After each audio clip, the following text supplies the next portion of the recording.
La situazione in Medio Oriente si sta intensificando notevolmente, con Israele che si prepara a rispondere a un attacco missilistico lanciato dall'Iran.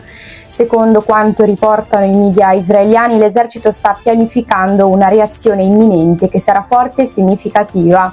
L'operazione, che potrebbe coinvolgere anche impianti nucleari iraniani, non è esclusa dal governo israeliano, come confermato da fonti vicine all'amministrazione statunitense.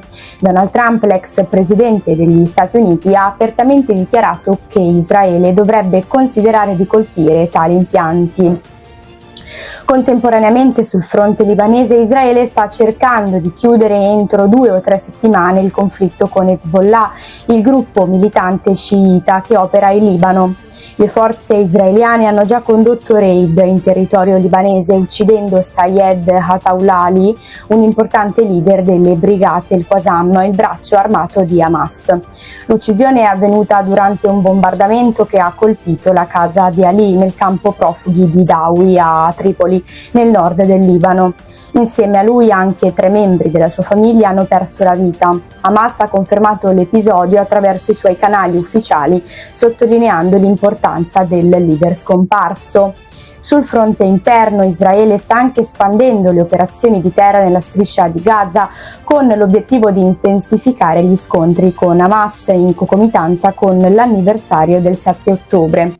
L'esercito ha emesso ordini di evacuazione per le aree di Nuseirat e Borji situate nella zona centrale di Gaza, segnalando un possibile ampliamento delle offensive in corso.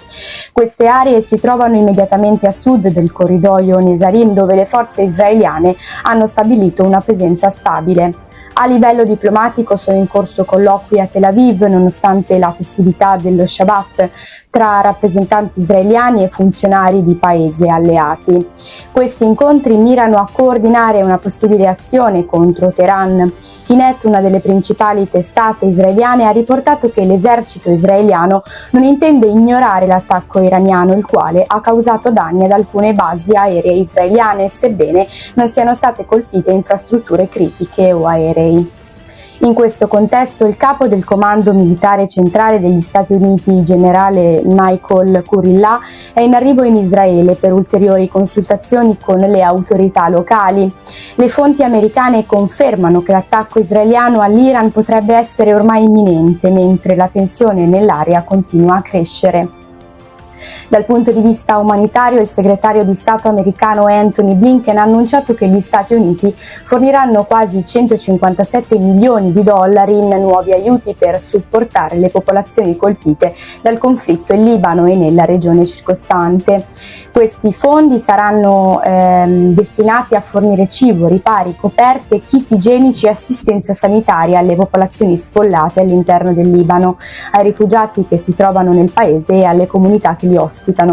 L'assistenza statunitense raggiungerà anche i rifugiati che sono fuggiti nella città vicina di Siria, dove la situazione rimane complessa a causa della guerra civile in corso. Blinken ha ricordato che nell'ultimo anno gli Stati Uniti hanno già destinato quasi 386 milioni di dollari per sostenere le popolazioni vulnerabili in Libano e in Siria, che continuano a soffrire a causa dell'aggravarsi del conflitto. La crisi umanitaria quindi si estende ben oltre i confini della striscia di Gaza e del Libano, coinvolgendo milioni di persone in tutta la regione. Il presidente siriano Bashar al-Assad, in un incontro con il ministro degli esteri iraniano Abbas Araghchi a Damasco, ha commentato l'attacco missilistico iraniano contro Israele, definendolo una lezione per lo Stato ebraico. Assad ha ribadito che l'azione iraniana rappresenta una forte risposta alle provocazioni di Israele, che ha intensificato le sue operazioni militari nella regione. In questo complesso scenario il conflitto tra Israele e Hamas si avvicina al suo 365° giorno, con una crescente intensità che coinvolge molteplici fronti. Israele continua a combattere su più fronti, con Hamas a Gaza, Hezbollah in Libano e l'Iran come principale minaccia nucleare. La situazione resta estremamente tesa, con possibili sviluppi significativi nei prossimi giorni o settimane. Il presunto assassino di Luigi Procopio, un 45enne ucciso per strada a Napoli il 30 settembre davanti al figlio di 11 anni, è stato arrestato a Milano. Si tratterebbe di un parente acquisito della vittima, specificamente il nipote della moglie di Procopio. Il movente del delitto sarebbe legato a un debito di 5.000 euro, anche se le indagini sono ancora in corso per chiarire i dettagli della vicenda. Procopio è stato colpito da almeno 4 colpi di pistola in Vico Settimo Duchesca, nel centro di Napoli, in un'area già nota per episodi di criminalità.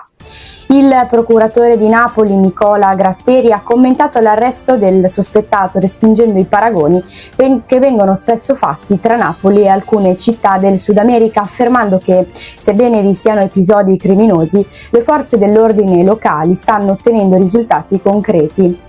Gratteri ha elogiato il lavoro di investigatori, polizia, carabinieri e guardia di finanza, sottolineando l'importanza di un'ulteriore evoluzione tecnologica per migliorare l'efficacia nelle operazioni di contrasto al crimine, mantenendo però un cauto ottimismo per il futuro.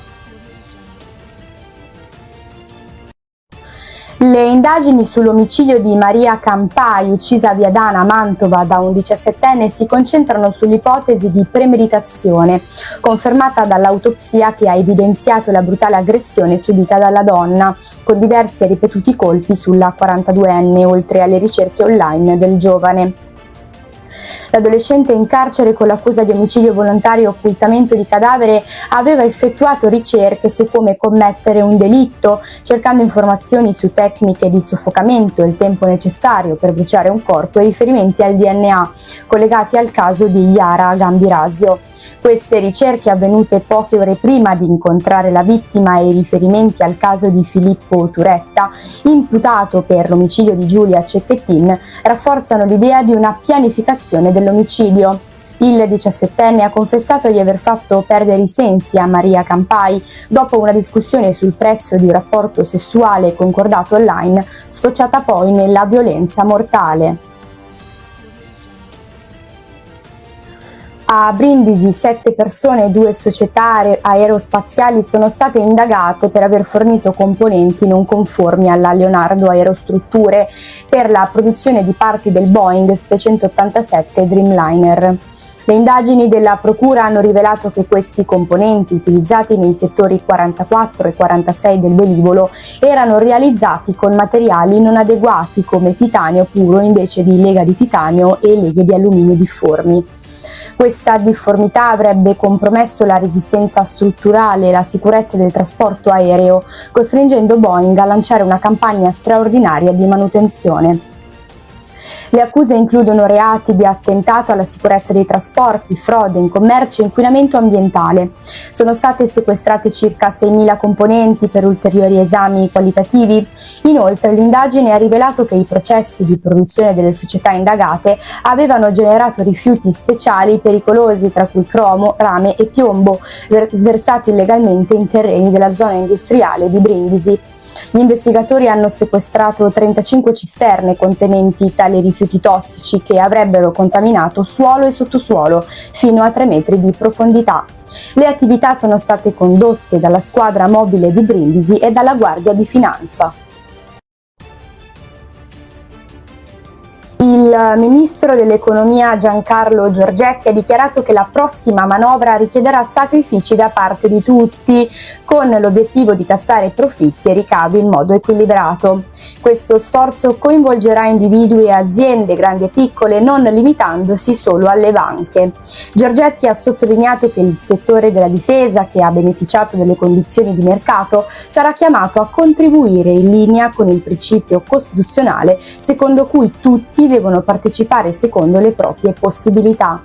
Riguardo alla crescita economica, il ministro ha affermato che l'obiettivo dell'1% per quest'anno è realistico, nonostante le sfide globali come la crisi in Medio Oriente e la situazione economica tedesca che influenzano negativamente l'industria manifatturiera italiana. Tuttavia il settore dei servizi sta compensando queste difficoltà. Giorgetti ha anche annunciato che i conti pubblici andranno meglio del previsto, con un deficit rivisto al 3,8%, dimostrando prudenza e responsabilità nella gestione finanziaria. Il sottosegretario all'economia Federico Freni ha poi chiarito che non sono previste nuove tasse nella manovra, sottolineando che il governo non ha intenzioni di introdurre aumenti fiscali, ribadendo il proprio impegno a evitare politiche fiscali punitive.